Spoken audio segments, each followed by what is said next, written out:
Yo guys, what is up? It's Teach here, coming at you again with another video over on Ark Survival Ascended, and they just released a massive update. If you haven't seen anything about it yet, yes, Community Crunch 4.13 just got released, and there's a whole bunch of news in it, and there's a lot to digest. I'm going to try and break down some things that you might not have noticed, and also tell you some things that I think are, well, both really, really good and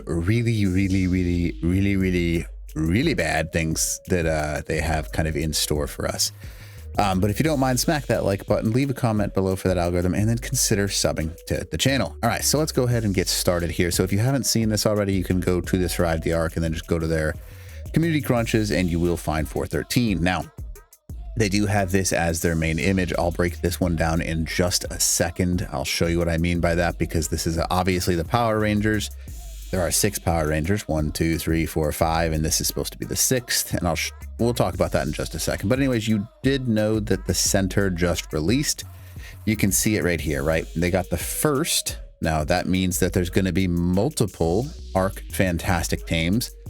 My thought process is that their Fantastic Tames are either going to be released with every single map from here on out, or they're going to release them on the non-canon DLC maps, which means, so next is Aberration. And after that, they're going to release, let's just say Ragnarok, right? If you release Ragnarok, because it's not something that you paid for in the past, I'm assuming they're going to add these fantastic creatures to those non-canon DLCs. So Center, Ragnarok, Fjordor, my guess is Svartalfheim when that gets released in November, and any other map that is created by fans that kind of got absorbed into the main game. Now, so that's the first thing. People don't realize that this is going to be one of many fantastic tames. Now, my hope is, yes, I'm going to pay for it. I love it. I don't like the idea that they're kind of nickeling and diming their fan base, because they're like, hey, here's a $6 tame. We told you it'd be free. Everything with the map is free, but here's $6 tame, $6 tame, $6 tame. It kind of gives an advantage to have these. Now you can use them if you don't have it bought, but you can't tame them. So it kind of makes it difficult for people, if it makes sense, because it's like, it's right in front of your face, and then they're just like, oh, but you can or can't have this. I'm kind of iffy on that. I'm not sure how I feel yet. I understand that they have to make money, but I also think that it's a little bit too much for me. For like, it should be like $1 or $2, not $6. Personal opinion, take that for what you will. So yes, the remastered map was fantastic. The center got released. They did a good job. I don't normally say good job to Ark. It's huge, massive map. They reworked a lot. They filled a lot of errors that center had in the past. For those of you that are like, oh, this one's got so many problems. If you played the last center when it got released, you'd understand how many problems actually existed on the center. They fixed so many problems before releasing it onto ASA, to be fair to them. Yes, they missed a few, right? They caused a few errors on their own, but they're going to fix those. They've even got an announcement basically saying that they're going to, middle of this upcoming week, they're going to release a update that fixes a large portion of the things that people have been complaining about. But yeah, it is what it is. But the Fiery Kitties, also known as the Pyro Main, that's a really cool thing. I played with it quite a bit. They have some really strong things. PvP, they're going to be pretty useful. They're more of a scouting tame, not truly a fighting tame, but I think it's pretty cool. The stacking fire damage is pretty neat. It's a neat mechanic that I like to see a little bit about. But anyways, you can see the slew of fixes, like I was talking about, is coming, and they've got a whole bunch more in store. I like when they say this, because typically that means they have some sort of, not DLC necessarily, but something to add. Now, introduce the calendars for March 17th. Now, that is a total of 10 days from today, which means in a week and 3 days, aka on another Tuesday. Now, you might ask, why did they release on a Tuesday? I'll talk about that in a second. They're going to release whatever this event is. Now, the question that I have is this an event for Pride Month, or is this going to be a permanent inclusion into the game? Now, there's 2 things and 2 ways to look at this, right? I'm going to go ahead and pull up a bigger picture of this just so you can see it in the background. I'm going to zoom in just a touch. So you can see that you got it's obviously Power Rangers themed. On the bottom, you can see that we've got like the lightning bolts from the Power Rangers. That is clearly a Power Ranger outfit of some sort. You've got the Zords, if you want to call them that, from Power Rangers. And they're blue, yellow. This one I assume is supposed to be either the White Ranger. And then this one is, I don't know if that's supposed to be green or black. This one's pink and this one's red, right? So all of these together are going to make your Power Ranger Zords. Now it's a little bit old school because these are some of the original Power Zords. But the one thing that I am interested in, there's two ways to go about this. One, these are either just skins that you put on top of your Tames. Obviously, this one being a Triceratops, Sabertooth, T-Rex, Mammoth, and then the Pteranodon. But I hope that's not the case, because just having skins for something that looks this cool, to me, is a little bit too little of an impressive thing, right? Just adding skins to the game, not a big fan of that. Not really a big fan, because what are skins really going to do? I want it to change the game. I'm hoping this event has some sort of inclusion of these tech skins or tech-enabled creatures, right? I'm hoping that what they're moving towards is some sort of tech, like artillery for the Triceratops, some sort of speed boost for the Sabertooth, some sort of, maybe, I don't know, health boost or attack boost for a Tyrannosaurus or a Giganotosaurus. Don't know which one it is. Maybe it's an Allosaurus, actually. And then this guy, I don't really know how you would boost the Mammoth. The Mammoth is a pretty, I don't mean to say useless tame, but there's things that are better than it in every way, shape, and form. And then having a flyer like this have some sort of, it looks like a literal jet, right? And having some sort of weaponry on the actual thing, giving it some combat, kind of like the original flighting, or the flight was kind of intended, maybe I'm thinking, but I don't know for sure. So I'm hoping that it's some sort of thing that's not just skins, because skins, yeah, this will be a cool skin with the power suit, right? I'm sure that's a tech suit, but you have the Power Ranger suit. That'll be super cool looking.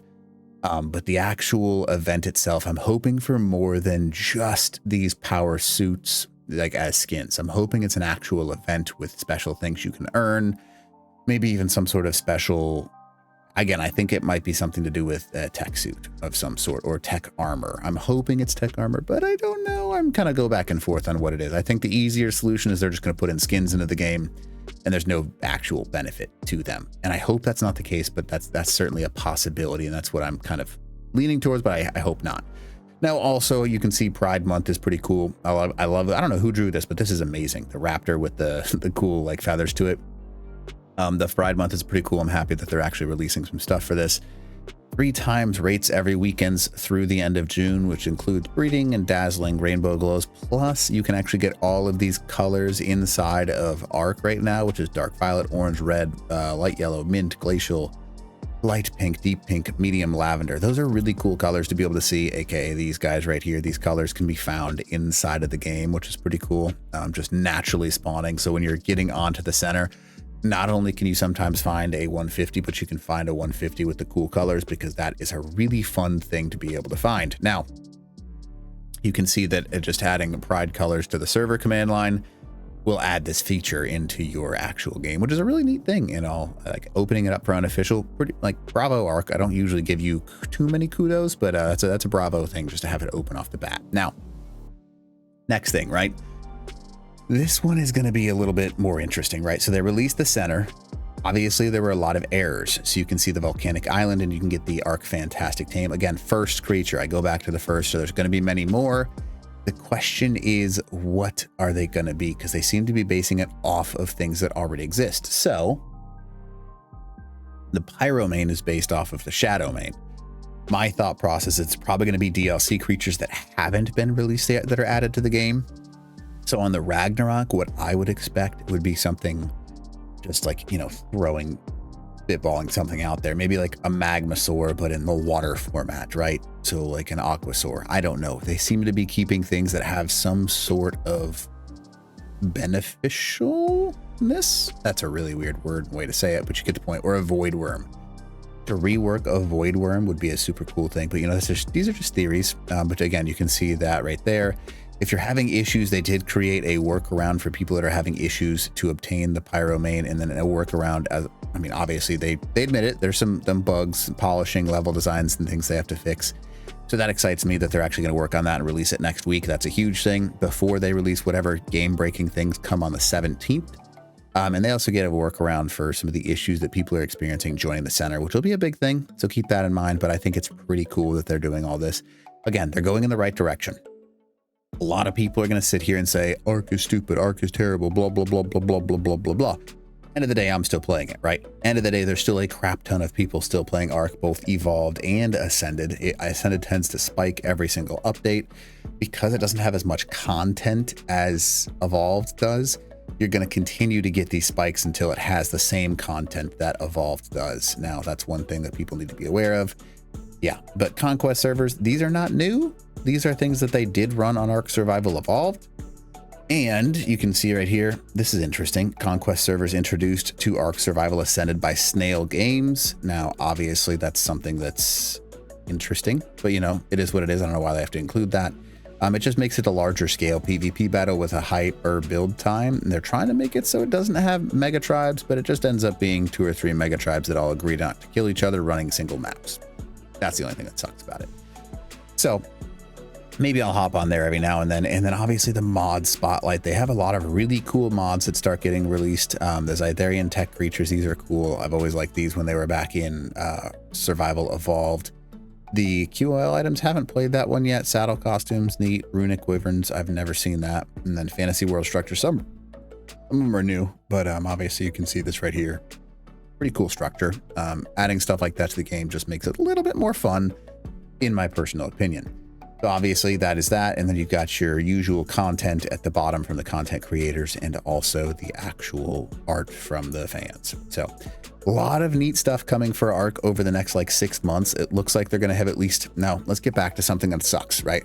For those of you who are still watching, I think that this release on the 6/17/24 means that we're not going to get Aberration at least in early July, maybe the very end of July. But we haven't heard anything about Aberration, and we're less than a month away from July. So do I think it's coming out in July? No, I think they're going to push it back to maybe August. Early August would be my guess. Maybe late July, but I wouldn't get your hopes up, because Aberration is a huge map that needs a lot of reworks. And if they're going to do the same thing they did with Scorched Earth and add all these new things, they still got to fix all those things, and they still got to test them. And I doubt, I really do. I hope that I'm not wrong, but I doubt that they're actually going to do anything with that. So hopefully they have a couple of events like this to distract us for a little bit. And maybe this is an event to be like, hey, here's this. Don't get angry at us. Aberrations push back like 15 days or a month, which is okay with me. Give me a little piece of candy so I can also play the other one in the long run. But, you know, that is what it is. But anyways, if you want to leave a comment below with what you think about some of that stuff, I'll try and get back to those as soon as I can. And yeah, other than that, teach.